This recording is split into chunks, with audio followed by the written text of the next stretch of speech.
Why so many e-commerce brands lose money on fulfillment? To find out, stay tuned to the Ecommerce Revamped Podcast. Welcome to Ecommerce Revamped, powered by Miva, the engine behind seamless online stores. Now here's your host, Rob Stanley. Hey everyone, welcome to another great episode of Ecommerce Revamped. I'm Rob Stanley, your host, obviously, and we got a great one we're going to talk about today. E-commerce fulfillment mistakes that kill profits. That's a pretty wide open area, and we got a lot of great questions we're going to cover. So we're going to get Jagath in here from Ordoro. Let's bring Jagath into the studio. Hey, how you doing, Jagath? Good. Hey everyone. Hey Rob. Great to be on this show. Excellent. So we got a big category and a lot of questions to talk about and give out some great advice for some sellers on, how to kind of basically make some changes and things they can do to stop e-commerce fulfillment mistakes and not kill their profits.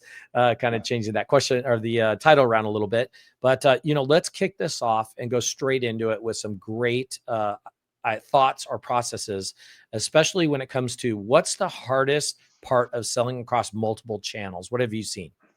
Yeah, so I'll kind of start with why it is important for you to sell online, right? Let's say you started a store on any of the platforms, and you have like a decent amount of traffic that's coming in. That's great. The advantage of having your own branded site, it's almost like running your own boutique store on the main street, where you get to completely control the whole experience. And you get you can define the customer experience, and you have 100% handle over the customer's journey through the process of buying from you. But there's another opportunity that you need to also pay attention to, which is like, how do you get your product listed on marketplaces like Amazon or Walmart.com or any of these marketplaces? The advantage of that is it's kind of like listing your products on the supermarket shelf, right? There's a lot of traffic that's already on Amazon. There's a lot of traffic that's already on Walmart.com.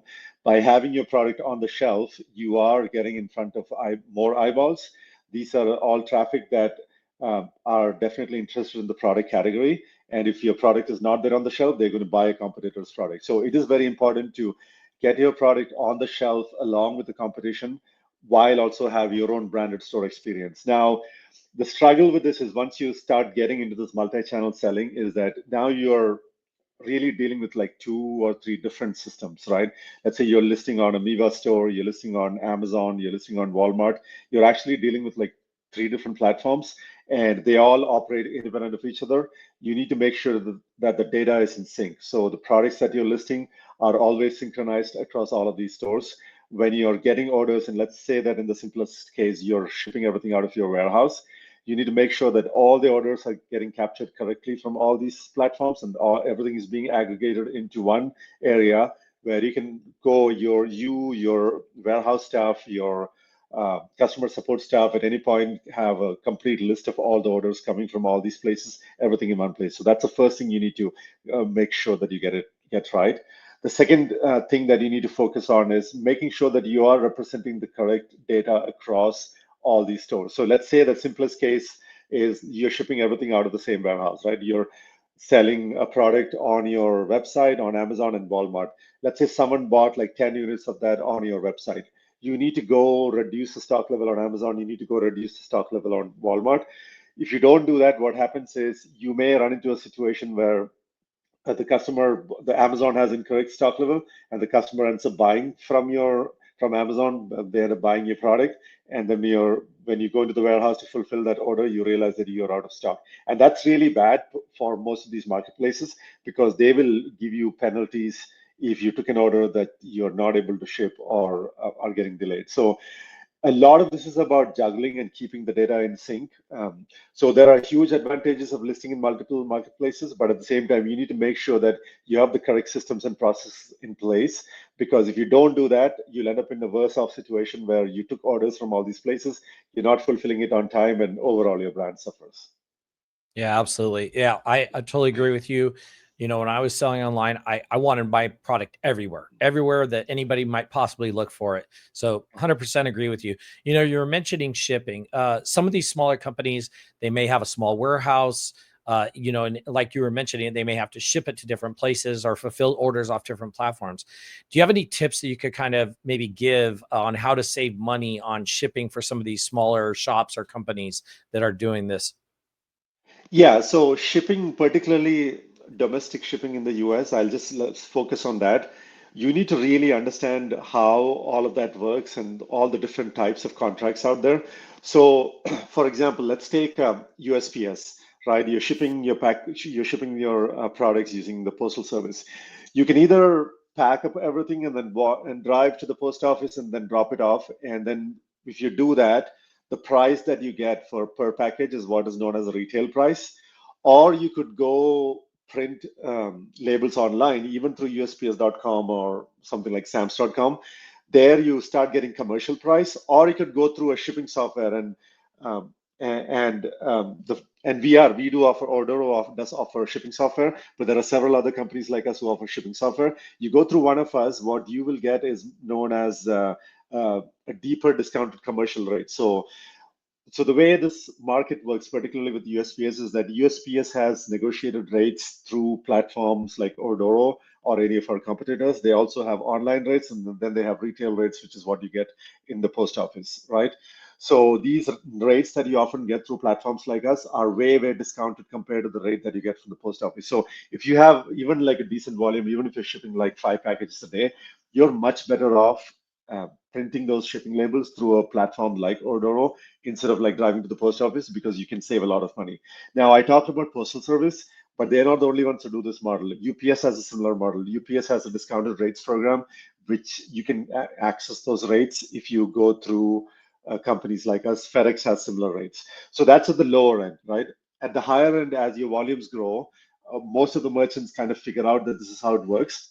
But at very high volumes, you can go negotiate your own rates from USPS or from UPS or FedEx. You basically approach the company, or most usually what happens is that the sales reps from those companies will approach you and then say, okay, what's your order volume? Let's say it's like 5,000 packages a month or 10,000 packages a month.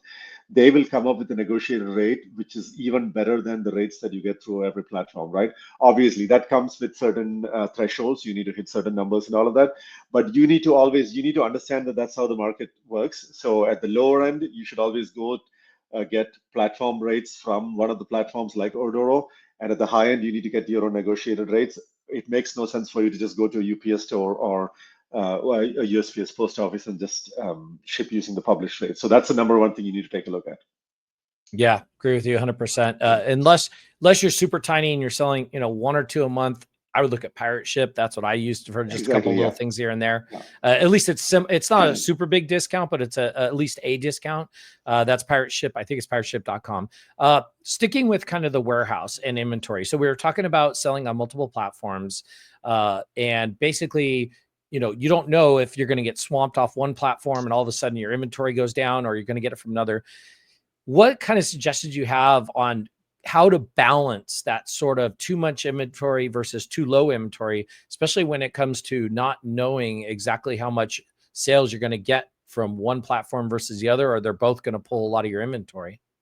Yeah, so there are two aspects to this. One is for the given amount of inventory, how are you going to allocate it across platforms, right? There are different strategies. One is you can split it. You can split it either 50-50, or you can say, like, I generally know, for let's say I have a Miva store and I know that 70% of my sales is going to come through that and 30% is coming through Amazon. So in that situation, you can take your existing inventory and split it 70-30 and then publish. Let's say you have 100 units. You go to Miva and say, I have 70, and on Amazon, you have 30. So that's another strategy you could use. Another common strategy that I've seen a lot of people use is that you are going to display 100 units on either channel. That way, you're not really like breaking it up or dividing it up. But in that situation, the first point that I made, you need to have a system that's constantly synchronizing as orders come in. You sold 10 units on Miva. Now you totally have 90 on stock. You need to update 90 on both the platforms, right? So you need to constantly juggle those numbers. So that's another strategy that I've seen. I've also seen people do reserve accounts. For example, I have 100, but I'm going to say I always want to keep 20 on reserve, and I'm only going to display 80 on all these channels. So all of that, there are different strategies around how do you display the existing amount of inventory across channels, right? There is a second aspect to this is deciding how much you even need to keep in stock. And this is a very well proven science, and larger companies, larger corporations have a lot of science and math that goes into this. They calculate safety stock. The concept is very simple. You need to, let's say that you have a forecast. You know that over the next 3 months, I know, because of all the promotions that you're running or seasonality and everything for a particular product category, you know what your sales is, right? Let's say you're able to forecast that. You can now backtrack that and say, okay, in order to sell this much, and I know that how long does it take for me to restock my warehouse from the supplier. Using all of those, you can pretty easily calculate how much amount of stock do you need to keep in your warehouse, right? So if you can restock very quickly, you don't need to keep that much in stock, because every time you're running low on stock, you can place an order. But let's say the supplier takes 6 months to restock, then you basically need to like stock almost like 6 months worth of goods in your warehouse, because otherwise you're going to run low on stock. So there are a lot of things you can factor in calculating this. So those are the two aspects on how you decide how do you allocate the existing stock across channels, and how do you even decide how much you need to stock in the warehouse. Yeah, great answer, and that's very true. When it comes to the warehouse, and let's say with the small to medium-sized businesses that are out there running and selling items, when should they kind of look at maybe outsourcing their warehouse? Like to like a 3PL, a third-party logistics facility, third-party warehouse. When's that kind of right time? Yeah, so my advice here always is that when you're just getting started, you should fulfill the orders on your own, right? Let's say you're only shipping 10 packages a day. You can easily do that within less than an hour. You should be able to like print out shipping labels, pick, pack, and ship it out. So 10 packages a day, it's like what you're at like 300 orders a day, even all the way going up to like 500 orders a day. You can afford to just ship everything on your own. This does two things. One is you start really understanding your fulfillment operation. You start understanding your customer order patterns and everything. And the second thing that it does is it starts giving you a sense of what is your per order cost, right? Now, as you scale, as your order volume grows, let's say you're hitting like 50 orders a day, 100 orders a day. This is where you can start thinking about, is it better for you? Is it more economical for you to hire warehouse employees and then fulfill and start operating a small warehouse, or are you better off um, outsourcing everything to a 3PL? So in order to make that decision, one of the important things you need to kind of weigh the costs, right?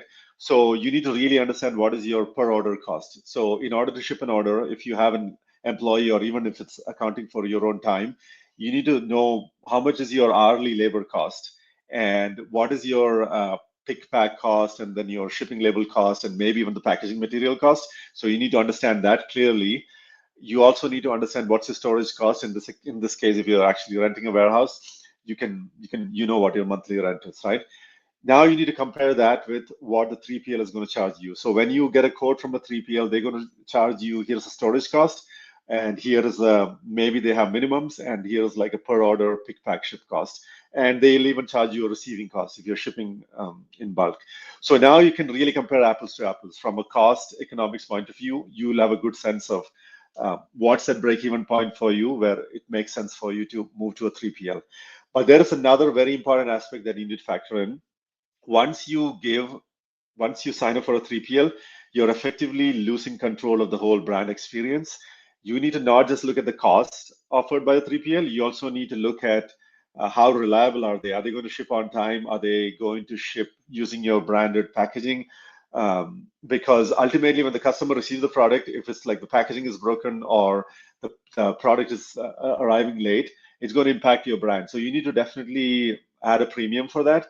And it's very important that you thoroughly vet the 3PL before you sign up for them, and don't just look at the cost that they're claiming. Also, maybe ask for customer references and look at like reviews online to make sure that this 3PL is actually going to deliver on the brand experience, because you don't, even if it's like at break even, you may still be better off shipping on your own because you have a lot more control on the brand experience.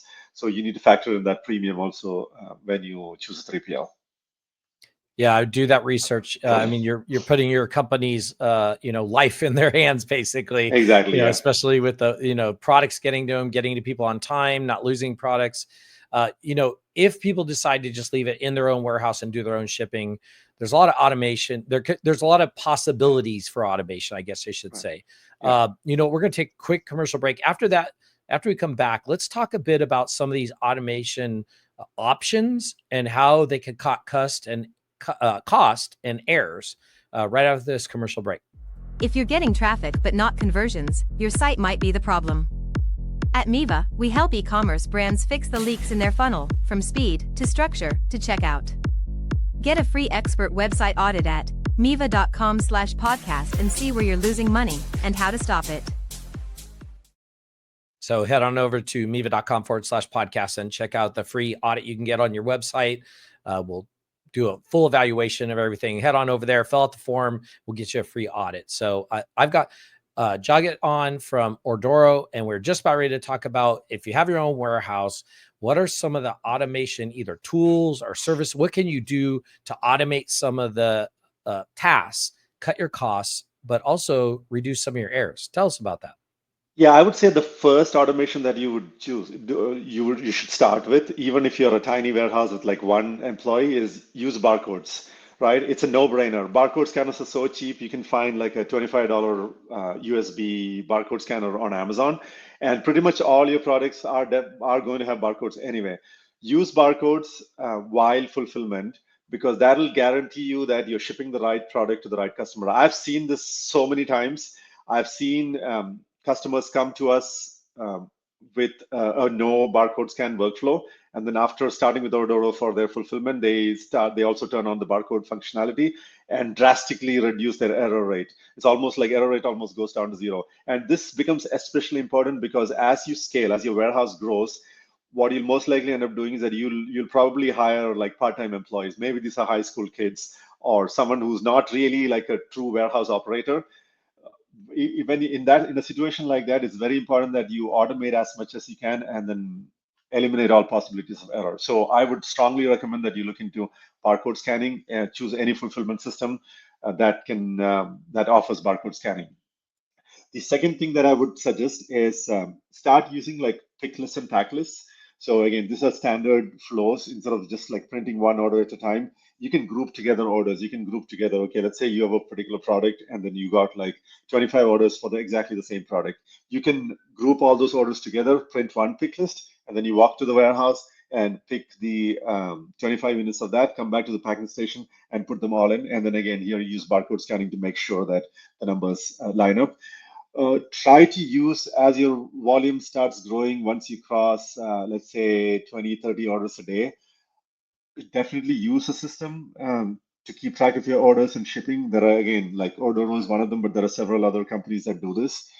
All of these companies like us, what they allow you to do is almost like a workflow queue management, right? Every orders are coming in and we'll show you what status that is in.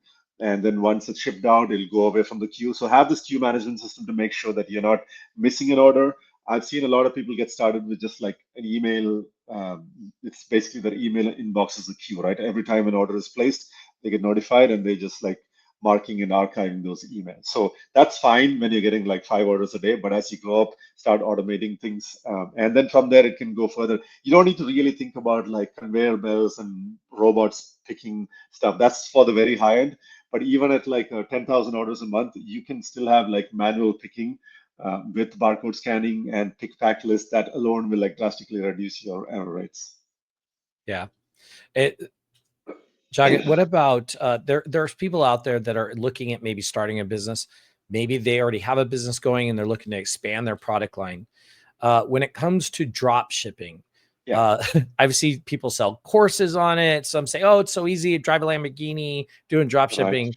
Right. Give us kind of your thought process on either a customer, if I'm a small business and I want to maybe increase my product line of similar products, but I don't want to carry them, maybe do some drop shipping. Give us a little bit of the reality of, is drop shipping really easy or is it not so easy? Yeah, it's interesting that you brought up Lamborghini. I think there's the inside joke in the industry is that those people that you see who are always standing next to the Lamborghini or sitting in a private jet and selling dropship courses, they actually make a lot more money selling the dropship courses and they don't make any money on dropshipping. So dropshipping is a very tricky area and it's also widely misunderstood. there's a lot of scams there. Particularly, I'm not a fan of these people who sell courses because I think they're they they are who they're targeting is someone who does not really understand e-commerce. And let's say it's a college kid, and I know people who have done this, right? A college kid who just decides that, okay, I can drop ship a lot of stuff cheaply from China and then make a lot of money, and then I can drive my own Lamborghini. The reality is like far from that. So I've seen two segments of drop shipping. I'll talk about each one. The first segment is, again, people who are trying to get rich quick. So what they normally do is that they'll open up a web store, and there are several platforms who target those kind of sellers, and they list a bunch of products. And when the order comes in, they will route that order directly to the manufacturer in China, let's say, and then from there they're going to ship it directly to the customer. So all of this works great and they'll probably make a small margin, let's say $1 per order or something. This works great on paper, but pretty soon you realize that you're not going to make much money from it. And then the quality is going to suffer. The customer is going to be unhappy because they place the order and maybe it takes like 4 weeks to get the product, right? So that's the low end of the segment. But at the high end of the segment, I have seen very successful dropship models. So let's talk about that, because that's where it gets really interesting, and that's where you can actually make a lot of money. So what I've seen at the high end is these are successful stores. They already have a product line. They're already getting orders. Now they want to expand their product portfolio, right? So let's say they want, let's say I'm selling like 1,000 products. I want to add 200 more products into my website that belong to the same category, because I'm already attracting traffic, and I know that someone who bought one of my 1,000 products is very likely going to buy one of these 200 products. So there are two options. You can either go through the traditional route where you buy up all inventory for all the 200 products, stock it in your warehouse or 3PL, and then they just become like any other product on your website. Or you can say that I don't want to buy inventory for this yet. I'm just going to do drop shipping. So what you'll do is you list your products, and the order comes in, and if the order is for one of those 200 products, it's not getting shipped out of your warehouse. It's going directly to the manufacturer, and then they're going to ship it out to the customer, right? The advantage here is that two things. One is you're capturing the existing demand. Second is that you're gathering a lot of data on how well can you sell this product, and within those 200, which products are actually going to sell really well. And then once you gather that data, you can decide that, okay, now I'm going to bring it in-house, because it may be better off for you to like stock it in the warehouse and ship it. So drop shipping is a really good way of like expanding your product portfolio and getting more orders. Now, the thing to be careful here is that, just like I talked about 3PL, when you are drop shipping, you are in a way handing off the brand experience to someone else, which is basically in this case, the supplier or the distributor. So you need to choose your partners very wisely. What if they don't ship on time, or what if they make a mistake, or what if they ship in like broken packaging, right? It's your brand that's going to suffer, because the customer is going to say, hey, I bought from this person, this website, and the order never arrived, or I got the wrong product, or it was like all broken. So even though the supplier is shipping for you, it's ultimately you're responsible. So you have to be very careful. Just like I said about 3PL, when you're choosing a drop shipper, you need to be very careful about the reputation of the dropshipper, and you need to make sure that you have all the correct terms in place to ensure they are shipping on time. So if you figure that out, at the high end, dropshipping can be very lucrative. And I've seen, particularly, I think the automotive industry, I've seen a lot of people do dropshipping, because automotive, you may have 10,000 SKUs, and maybe you're getting only like 1 or 2 orders for a particular SKU in a given month. It doesn't make really sense for you to like stock that in the warehouse, so you dropship. So that's a classic example of why it makes sense for you to capture that demand on your website, because you're anyway getting a lot of automotive traffic, but it makes no sense for you to stock it because it's one-off orders. Yeah, absolutely. There's a lot of pros and cons. So we could probably do a whole episode on drop shipping, but we want to focus on what we're talking about, which is, e-commerce fulfillment mistakes that kill profits. Before we transition over talking about Ordoro more, I do want to talk a little bit about returns, because returns can really affect a customer's experience, their loyalty, just their commitment to your brand. So what have you seen when it comes to returns, and what's the best way to handle returns? Yeah, I think the simplest way to think about it, and what I advise a lot of merchants, is that make your returns process extremely easy, right? depending on what category, if you're in apparel or fashion, your return rate is going to be very high. That's just the nature of it. People are just going to buy like three different dresses and they're going to keep one or like two and then return one, right? So I think I've seen like very high return rates on apparel and on fashion. So knowing that there is going to be returns, make it super easy because that's part of the whole experience. The fact that you made the return process so easy now gives the customer more confidence that the next time I buy from this company, and if I don't like something, it's going to be super easy. Like Amazon's obviously the king in this, right? And then we buy a lot of stuff from Amazon, and sometimes things are like it didn't fit, or maybe this is not the product that we expected.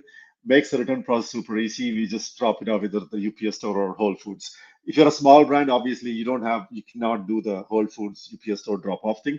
But there are several apps out there that, or even depending on the platform, it could make your return process super easy. So either your website, if you're selling through Amazon, obviously Amazon has the return process or at least the return experience. But if you're selling through your website, make the returns terms super clear upfront. Have a returns page, and then ideally have a mechanism where the user can just go into your website and then initiate a return, and then you can even like create a return label and send it to them. But another thing that often comes up here is the order confirmation email or even the shipping email when you're shipping the product, or when the customer places an order from your website, you're going to send an order confirmation email to them. When you ship the product, you're going to send a tracking confirmation email to them. These are all places where you get to again emphasize your brand. And so those are two places where you can highlight how easy is it for you to return, because that really contributes to the brand experience and the buying experience, so that the customer knows it's going to be very easy for them to return the product once they buy from you. Yeah, absolutely. I think you explained it just right. It's that Amazon effect, I like to call it. Everybody's so used to Amazon with the returns process being so easy. I shop on Amazon all the time too. So it's obviously one of those things. So you got to have that same mentality of, making that process easy and making it easy for the customer to return it and get it back to you. Exactly. Yeah. Thank you, Jagath, for that. I appreciate all these great tips you've been giving. And what I want to do is let's let everybody know a little bit more about Ordoro, what you guys do, what kind of platforms you plug into, how people use it, what kind of services you have. Tell us a bit more about Ordoro. Yeah. So a quick plug for Ordoro is we are an inventory management, order management, shipping platform for small to medium-sized e-commerce businesses. So we plug it into platforms like Miva, Amazon, Walmart, and even platforms like Shopify, BigCommerce, Magento, and all of that. And we let you aggregate all the orders into one dashboard, and then we'll help you manage the pick, pack, ship workflow, the barcode scanning workflow that I described earlier. We also are connected to carriers like UPS and USPS and FedEx and DHL and all that, and we have discounted rates with all of them. So if you print a label through us, you're guaranteed to get like one of the lowest possible rates in the industry. And we'll also allow you to like rate shop, right? So maybe for certain packages, USPS is better. For other packages, UPS is better. So we help you rate shop and ship out those orders, and we also keep the inventory in sync. If you're like selling across multiple channels, when you sell 10 units on Miva, we'll automatically go reduce the stock level on Amazon. So we help you keep track of that. And if you decide that you're going to expand your product portfolio through drop shipping, you can add those products on Miva or whichever platform you're using, and then you can configure rules inside Ordoro to say these 200 products are being drop shipped. So when we detect an order, we will automatically route that order to the drop shipper. So we help you really streamline your order fulfillment operations and make sure that you're shipping the right product to the right customer on time, which is ultimately part of the whole brand experience and very important for getting repeat business. Absolutely. So why don't you share with everybody if they're interested in learning more about Ordoro, where do they reach out to, who can they contact, or where should they go? Yeah, just go to ordoro.com, ORDORO, and you can go there. And then if you want to meet someone, I think our email is right there. It's info@ordoro.com, or you can email to sales, SALES @ordoro.com, or you can schedule an appointment if you want. We also have a free trial option. So if you're interested and you just want to kick the tires on your own, and you don't want to talk to anyone on our side, that's fine too. You can just sign up on your own, and we don't need credit card or anything. Just sign up, and then play around with it to see if that meets your needs. But yeah, and we are we are here. We are based in Austin, Texas. So you can also call us. Our phone numbers on the website. You call us during Central Standard Time, you'll get hold of someone from our team. Excellent. Jagath, thank you so much. Listen, anybody who's having any struggles with order fulfillment or multi-channel, it sounds like Ordoro's got the solutions for that. And if you're not sure, give them a call. Just set up a call or go look at their website, read the information about them. Jagath, great having you on the e-commerce Revamped podcast. Really appreciate all the great information, all the great tips. Everybody, thank you so much for joining in. We really appreciate you coming on and listening to us or watching us, depending on what you're doing. And be sure to listen to the next episode. Thank you. Thanks for tuning in to E-Commerce Revamped. Ready to find out what's holding your site back? Get a free expert audit at Miva.com and see where you're leaving money on the table. Until next time, keep your carts full and your customers coming back.